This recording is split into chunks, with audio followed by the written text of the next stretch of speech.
Good morning, everyone. I'm Eleanor Balenci, journalist and facilitator for today's online conferences. Welcome if you're joining us today. So I'm very excited to welcome you to the final event by ADSA. We're together until 4 p.m. to attend conferences on ADSA's four favorite sectors: FinTech, GreenTech, Healthtech, and AdTech. And today we're going to focus on the Healthtech sector. So don't forget that in addition to these highlights, you can meet each other using the B2B meetings module on this website. Mid-cap companies, SMEs, large groups and investors with needs, and startups supported as part of the ADSA can answer them. And if you wish, you can send us your questions using the hashtag ADSA Final Event on Twitter. We have our team to answer your questions at the end of this event. So let's start the health conference by introducing Joanna Carrillo, who will co-animate this conference. She is the project manager for EIT Health Hub at the University of Porto. She holds a PhD in biomedical sciences, preceded by a BSc in aquatic science, both from the University of Porto. Linked to scientific research in the field of genetics, she had received several awards in international conferences for the best presentation and best poster. Along with scientific development, she has also developed her teaching and communication skills, being a certified trainer and facilitator in innovation. For the past year, she has worked in innovation as a tech transfer officer and as the manager of several entrepreneurship programs. She also has managed programs in policy improvement through the sharing of good practices between European countries. Hi, Joanna. Thank you very much for being with us today. So, Joanna, as we prepared it, I will let you moderate the roundtable. But before, please give us your overview on the Healthtech universe. Thank you so much for that very kind introduction. So as Eleanor mentioned, my name is Joanna, and I'm here today to talk to you a bit about, before going to our esteemed guests, to talk to you about why is healthcare and health tech different from other businesses, and why is this discussion going to be probably focused on specific points that are not common to other sectors, even within the areas within ADSA. And then I'm going to give you a short overview of what are the main trends for the present and the future in health tech care. And I'm going to do this mostly based upon things that are going to be extremely obvious to everyone, which is the world has changed significantly in the past year, but I think more than anything else, and the most challenged matters of our lives have been obviously health and health related issues. And so based upon this, EIT Health, which is an institution funded by the European Commission, dedicated to innovation in the field of health, along with a consultancy company, prepared this huge report recently about what the future of health, and specifically of digital health, is going to look like. So coming to the first point of what I've mentioned, why is health tech different from other businesses? On the one hand, it has very different timelines to other digital industries. So when you're talking about a lot of the digital business, you're talking about developing software, which is something that, technically speaking, is something that you can do very fastly, and you can overturn it really quickly to the market and to test it with people. The problem with health tech is that it's a very highly regulated, and there's a very heavily and very fragmented regulatory framework, which basically means that whatever is being developed, and especially when you're talking about medical devices, which is something that we're going to talk about a lot today, when you're talking about medical devices, it takes a very long time between the lab development or the academic development of concepts and of technology, and the moment where this technology can actually reach the consumer and actually impact people's lives. Just to give you an idea, many years from bench to bedside, which means from the moment things are firstly developed, are firstly presented as, for instance, scientific articles at a conference, to the moment where they're available products to the public, it can take about 20 years and costs about 1 billion euros if you're talking about things that are, for instance, invasive in people's bodies and have to go through a lot of testing before they can be made available. This is on the one hand, and this is the things that are more technically related. On the other hand, and this is another big issue within the healthcare sector, is that a lot of the need does not match a lot of the a lot of the demand doesn't meet a lot of the offer. And a good example for this is when I give you the big number, which is that 93% of the world's burden on preventable mortality occurs in developing countries, which are the ones that by definition don't have the same amount of financial power to actually acquire this technology. So a lot of the places where the technology is being developed is not matching the places where the markets, the likable markets would be. And this is also a challenge for companies in the health tech sector. So these are the main differences that I would call between this and other digital businesses that you can find. For instance, fintech and a lot of other things that are exploding right now and are big trends in business and entrepreneurship nowadays. So what are the trends and what matters in healthcare? And you'll see by the companies that we've brought here today also that these are always the areas that are being the most buzzed about. So again, we can't go around the fact that COVID has been affecting a lot of our lives, and the way not only it's been affecting our health, obviously, but it's been affecting the way that we live our lives. So most of us have moved from in-person jobs to home offices. We've moved from easy, or at least I'm going to give you the Portuguese example, which is a universal free healthcare system where everyone could go freely to a hospital and get medical attention, to a universe where you're now advised against, or at least you were last year, advised against showing up at the hospital for any sort of a problem. So now we're bringing ourselves to having a lot of challenges to deliver medical care to people. So what are the challenges that this new reality has brought us?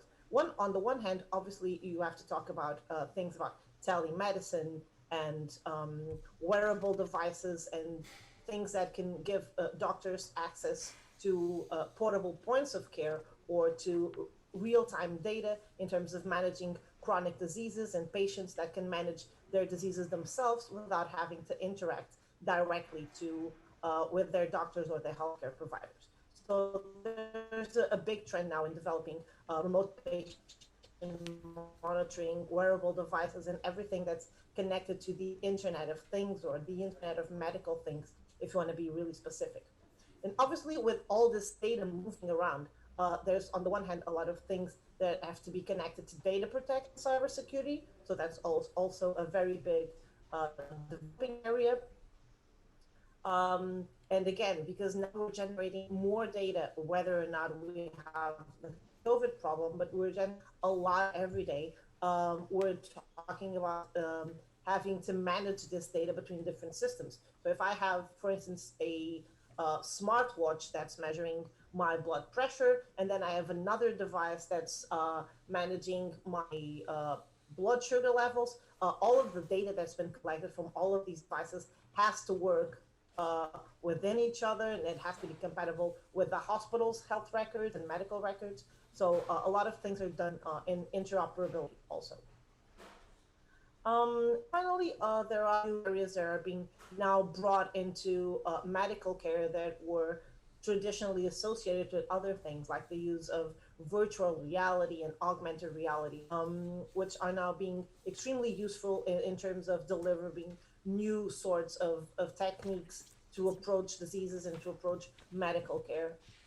So the developments of either software and hardware are being extremely accelerated by the new reality of.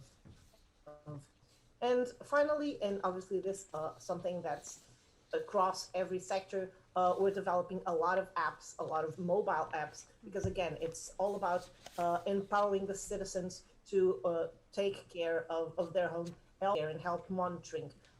So a lot of things being developed also in seeing new apps and what you can do with these new apps. And one of the startups that we're going to talk about is actually developing this new app, a new app to healthcare. So I think it's going to be very interesting also to see their perspective. So this is the major overview, and I would go. I'll give the word back to Eleanor now to present to you our speakers. Thank you, Joanna. Thank you very much for this great overview of the health tech sector. It's so many key points to contribute to a better health tech sector. Thank you very much. So now we're going to go deeper in this topic. So let me introduce our four next speakers right after this.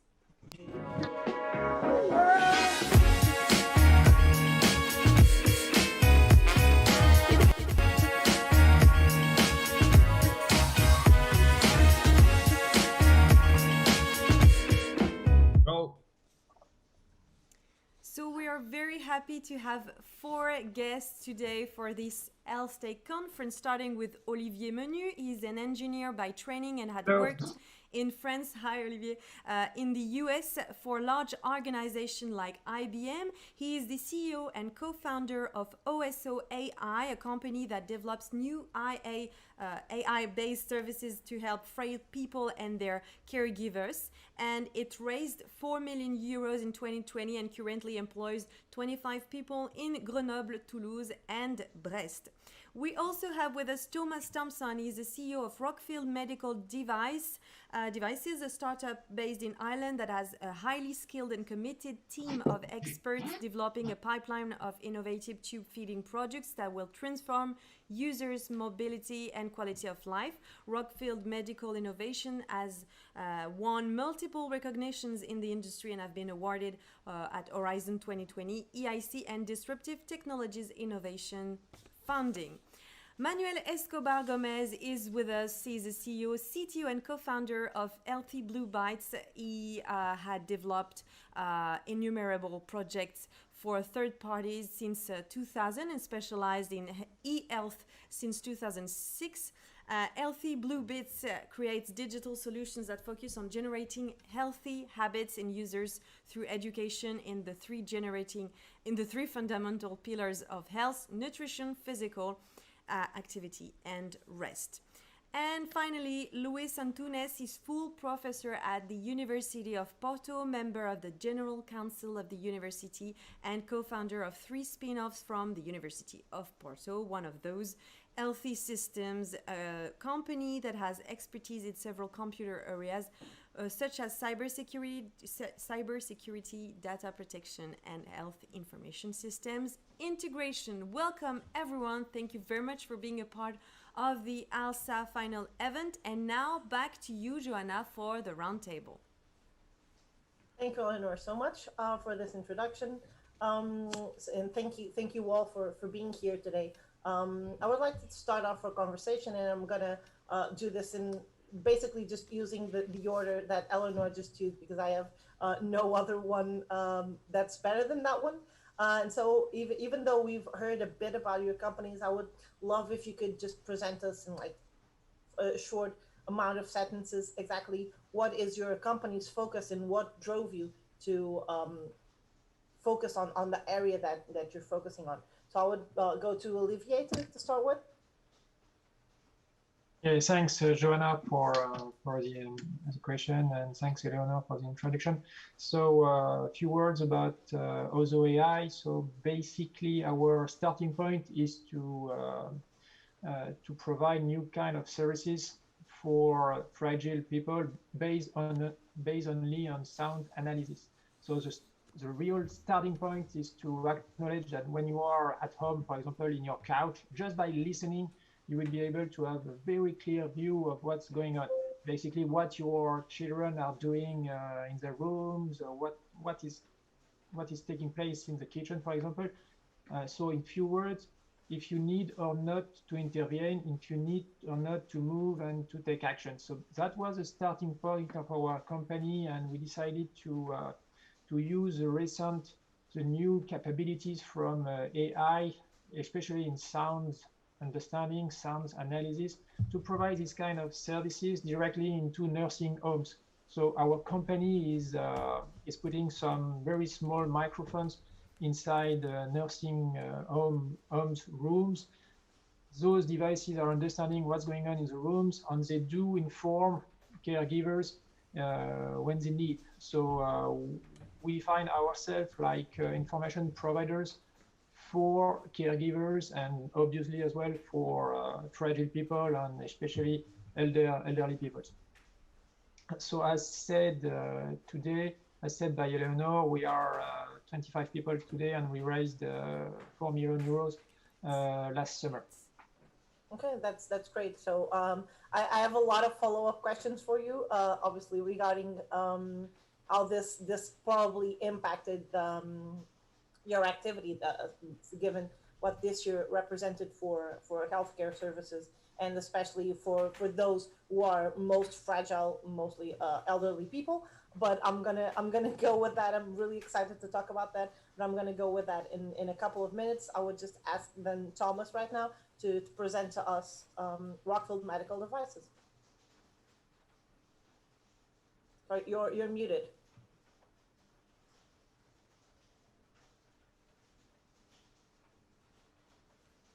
Can you hear me there now? Yeah, perfect. Can you hear me, Joanna? Yes, yes. Okay. So yeah, apologies. Rockfield Medical Devices was founded by myself 4 years ago, and we're operating in the area of enteral feeding. So that's for people who need to be tube fed, and I'm coming at it from the perspective of a patient. So I have cystic fibrosis myself, and as part of my treatment, I needed to be tube fed. And really what we're addressing is the unmet need for people who need to be fed from anything from 6 to 16 to 20 hours a day, and developing a small, light, quiet pump that's all about giving people back mobility so they can go about their daily lives, be it in school, work and college, more easily. So it's very much about developing the next generation pump that will be, simplistic to use, be 10% the size of the previous systems, but it'll also be e-connected, so that we'll be able to capture data and use that data for better quality of life. Yeah, that was probably my question, which is so, and you've mentioned so the fact that now you're also collecting data from things that used to be just an accessory for people to use because out of the necessity, but not usually one of a monitoring device by definition. And so now you're collecting data out of this. So what sort of data are you collecting from the pumps now? Yeah, well, so we've got a two-phase approach. We develop the pump first, and then the data collection system second. So we'll be collecting things such as the type of feed, the rate that they feed, how many calories they can consume each day, and then that can be stored on the user's phone, which can then be shared with, say, their clinician or their care team. Most of the long-term feeders would feed at home most of the time. So they're actually at a distance from their care team. So, evidence would suggest that most people only get somewhere between 65 and 70% of their prescribed nutrition. So that they're actually struggling to get, just like any medication, 100% compliance with what's being prescribed. So this will help us track the volume of feeds, the number of calories taken each day, and also when and how they get it, and try and address any gaps as to how they might be able to better comply with the prescription. Okay, that's really interesting. Thank you so much for your input. Manuel, I would go to you now and Healthy Blue Bits. Sorry, I can hear you. No, okay, sorry. I was just saying that now would be a great moment for us to introduce Healthy Blue Bits a bit for us. Well, we are a little company.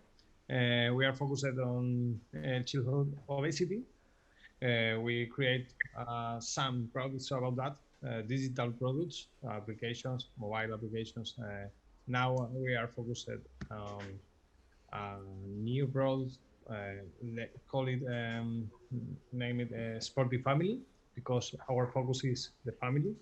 We thought, well, we had a lot of experiences around improving the habits of the children only without their parents, but we learn it a lot, and we decided to change the focus to the whole family, because if you don't change the mind of the parents, you can't change the mind of the children. And then we create a new solution focused on gamification and learn a lot of skills and knowledge around nutrition, sleep habits, and our challenges to improve the habits. Well, now we are working a lot in this line. Okay, so as I understand, you're mostly focused on, rather than diseases, more in health prevention and health education, Yeah. in terms of preventing and promoting healthy health lifestyles. Yes, it's right. Because childhood obesity was a pandemic before COVID. Yeah. Then and after COVID, we are absolutely sure they will be the same problem or worse, and that we have to continue working in this matter. Well, try to help to the people to improve by themselves the habits. But do you target the general public, or do you have any kind of association to pediatricians or through the healthcare system? No. We are now trying to B2C market, focused on the family directly, but we're trying to grow with the help of the college, the schools, the education entities, because they are now very worried about the health of these students, the people, and then we think we have a good parent in this area. Okay, perfect. Thank you so much, Manuel. Then I would finally go to Luis and ask you a bit about, well, specifically healthy systems, because that's the one we've been presented. But if you want to bring us some input from your other startup companies, please feel free. Yeah, I think I will focus on healthy systems. Good morning. Thank you, Joanna, and good morning to you all. So I will focus mainly on healthy systems. So it was the first startup that I was involved on. And it's funny because we started this project during the crisis here in Portugal, during the financial crisis, which makes me think that sometimes the crises are quite good also, that make us move away from our comfort zone. So the idea of healthy systems when we founded the company was to work on cybersecurity, and this was in 2013, 14, and data protection. So we were doing our research on this subject, and we decided to focus on this. And today it was a win strategy.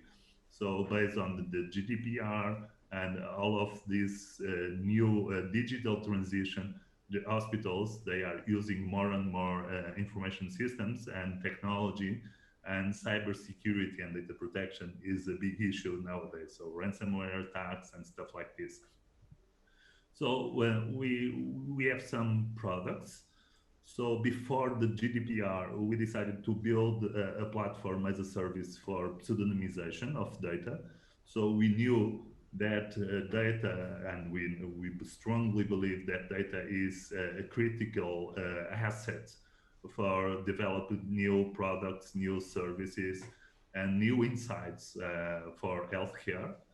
And we anticipated that the GDPR would impose some technical procedures on the data, trying to minimize the risk of re-identifying the owner of the data. And so we decided to promote and to build a platform for pseudonymization as a services. So nowadays, if a researcher, if an hospital wants to work with personal data, they can use our platform and pseudonymize the data and get risk analysis on how hard it should be to re-identify the people. So during this process, we came across that within a hospital, at least here in Portugal, and I think that it's the same all over Europe. Here in the second largest hospital in Portugal, in Porto, the hospital, they have more or less 60 different information systems. And in order to provide good quality healthcare services, we need to put all of this information in just one repository. So, and that's the main reason why we decided to look at integration. So we decided to put these islands within the hospital to talk with each other and to build a single point for all of this data. And we are still working on this. Okay, and I think it's more or less this, Joanna. Okay, thank you so much. So one thing that I found interesting from this little conversation we've had so far is that, and that's why I asked you what your motivations and your drive were to enter the health tech sector as a business, is that clearly people usually come from different places and different motivations, as Thomas mentioned himself. So they Rockfield Medical Devices came from a more personal patient perspective. Louise mentioned that you came more from an academic point of view and research point of view that then got transferred into the market as a service. But then my next, being that these might be the motivations behind them, my next question would be, what do you believe are the key skills for success in this sector? Because as we've mentioned before, it's not an easy sector to work with. Again, it's highly expensive, highly regulated. So there are a lot of hurdles to jump before you can get to the market and stay there, mostly stay there successfully. So I would like to see your opinion on what are what makes the magic? What's the key to make it in this sector? Olivier, I would go back to you and follow the same order. Yeah, so OzoAI is a new company, so we don't have years and years of experience in this health tech business. Because we've been incorporated in 2018 to be precise, so we are kind of new to the game, and we are coming. All the founders of the company are coming from different businesses, so we've been discovering it while developing the company. One. You mentioned hurdles, so I like this term. I think it's pretty clear and very, very representative of what we faced. The first one is regulatory, which is kind of tough, and we need to understand, even if it's I would say centralized and organized within European borders, we need to understand it clearly, and regulatory affairs is kind of a pinpoint in our story. We need to be very clear, 100% clear of what we are allowed, what we can do, and what we cannot. So this is one point. It is within Europe, but we need as well, because we have kind of a strong will to go international as well. So we need to understand how it works outside of Europe, knowing that it's already kind of tough understanding what it is inside Europe. So you can imagine that moving abroad would be again even more complex. So this is one point. Regulatory. Second one, which is not a pinpoint but a focus area based on our experience, is to acknowledge the importance of partnership in this very complex area. What made part of our, I would not say success so far, but part of our growth is to have been able to rely on many partners in France, and to begin to start to ties links with partners in other countries. So this partnership is key to our understanding, is key to our growing success, and is something definitely to be developed, and to be on which we need to be very, very focused. It makes we gain time, we gain expertise, we gain customers as well. So growing partners through ADSA kind of organization, but other, I think you are coming from Health, which is a very good illustration as well of what partnership means. It is one of the key points so far in our journey. Okay, thank you so much, Olivier. Thomas, what are your thoughts on this particular issue? You're muted again, sorry. Sorry, apologies. I think we'd be used to this by now. So similar to Oliver, obviously regulatory is a key in the medtech space, be it in Europe with CE marking or FDA approval for the US markets. And that's just two markets, you know, it's a global market we're in. So, you know, Japan has its own regulatory process. So I think that's definitely at the top of every company's list. I think other things that, you know, you need to factor into is your team. You know, you need a strong team to be able to develop these products, you know, be it in the R&D space, then you need a strong team to design transfer it, then you need a strong team to commercialize it or sell it. And, you know, if you're going to do that all under the one roof, you know, that's a sizable team. You need to be able to manage that. But again, you know, a lot of medtech companies partner companies, so partnerships, be it with manufacturers, distributors. So you need to have very strong relationships with all your different partners. And I think, you know, some of the other challenges, you know, obviously payment, reimbursement, you know, the cost of everything is going up, and the price you get for it is not always in line with that. You know, supply chain issues, you know, COVID has highlighted a lot of things, you know, long supply chains, all that kind of stuff.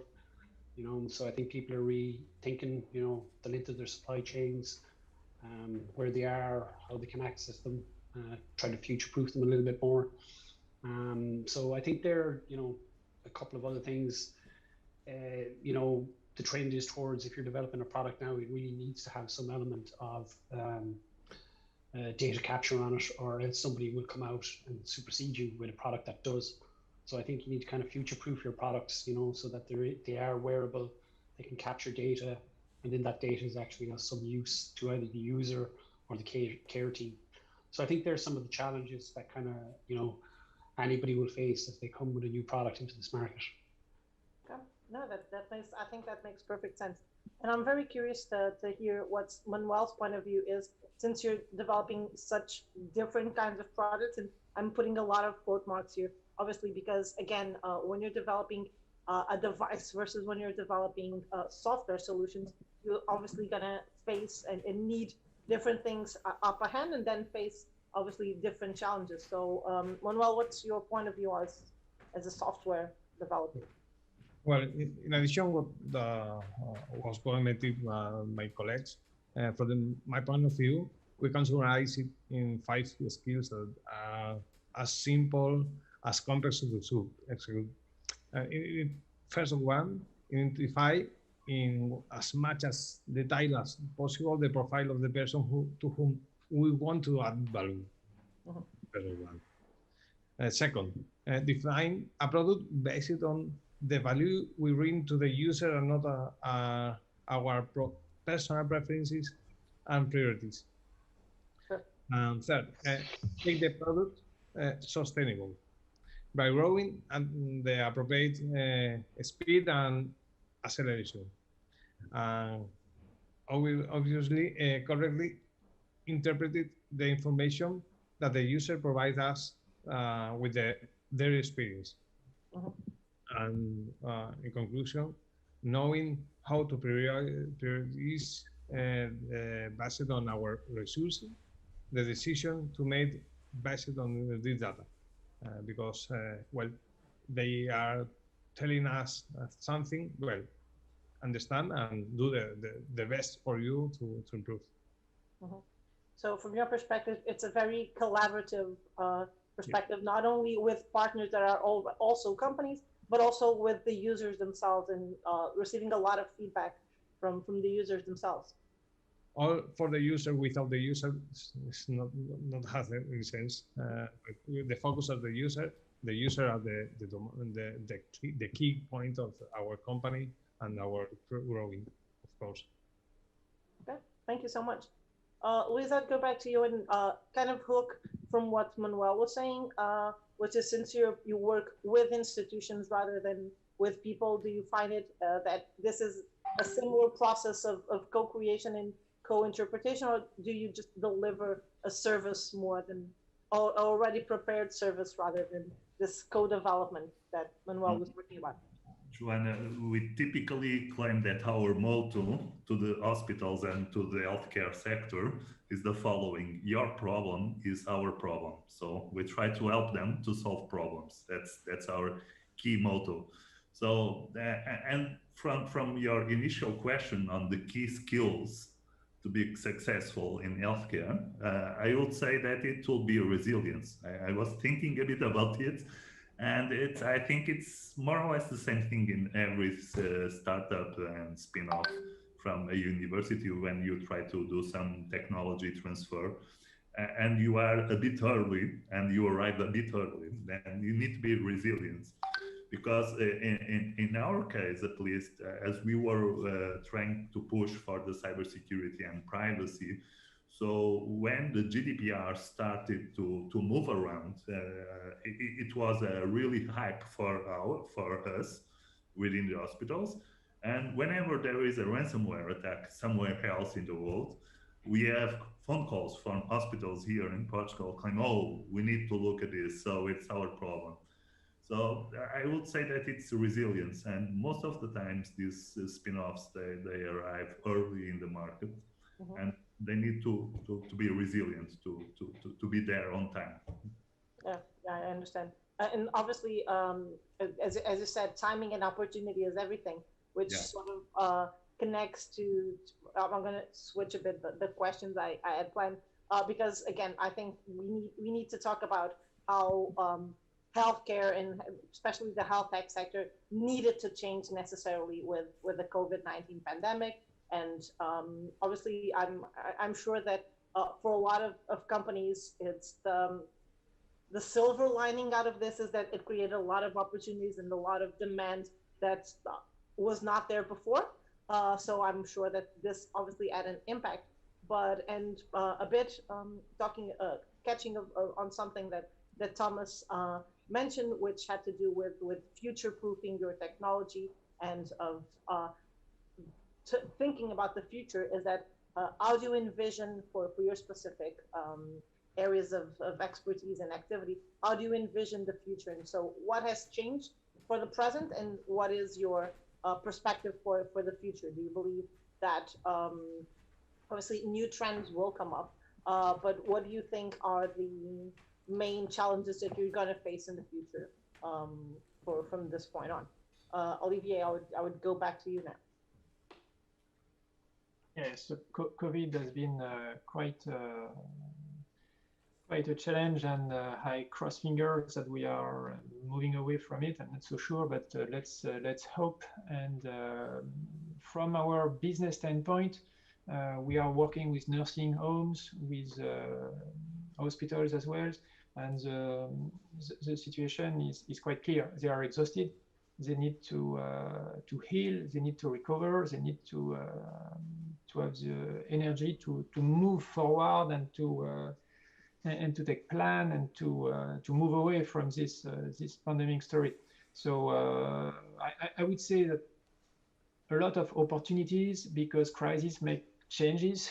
People are forced to move on. So opportunities are there, but as well there are a lot of uncertainties because we are still not very clear on where we are going now. So from a general standpoint, yes, opportunities are rising because in this healthcare area, this healthcare domain needs more technology, needs AI, needs to be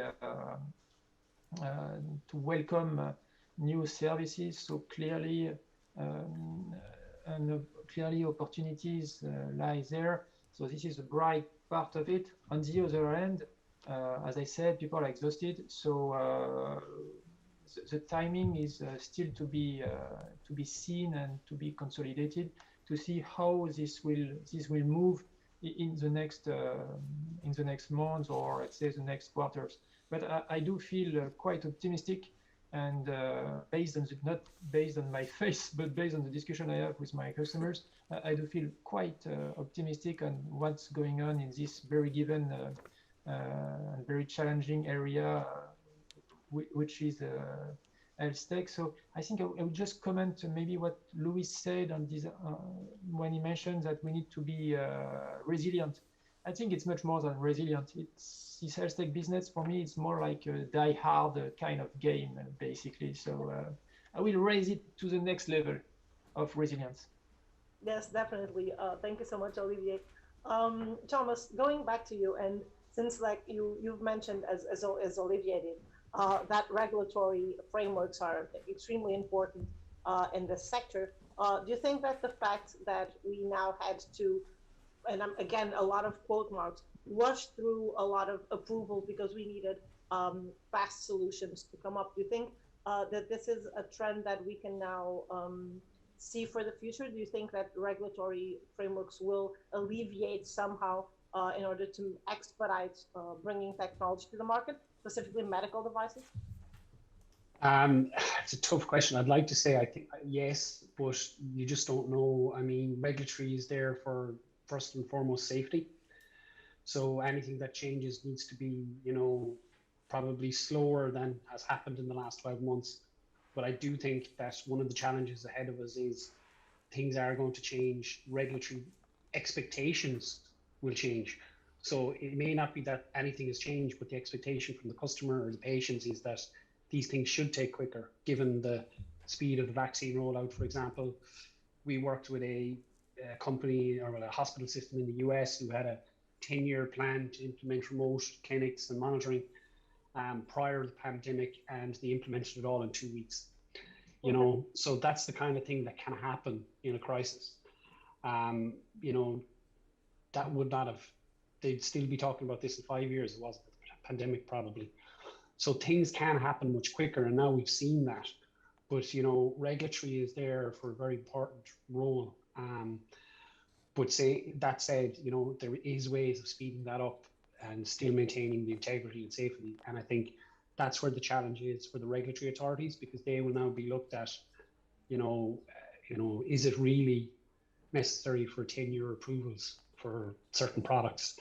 And I think the challenge will also come from what is a medical device and what is not a medical device. We're all wearing iWatches, we're all wearing, consumer products that can capture a lot of data that, a medical device traditionally would have done. And what's the difference? You go into your doctor and he wants to see your glucose monitor, but if Apple bring one out, which one is he going to look at? Which one is he going to believe? Same for, oxygen saturation, pulse, whatever it may be. So I think the consumer products are going to start eating into this space a little bit, and I don't believe that they want to go down the full regulatory path. So that becomes a challenge, I think, for all medtech companies. If I'm developing something, take it through a regulatory process, and then Apple come around 6 months later and have something that kind of does the same thing but isn't approved, where are you then?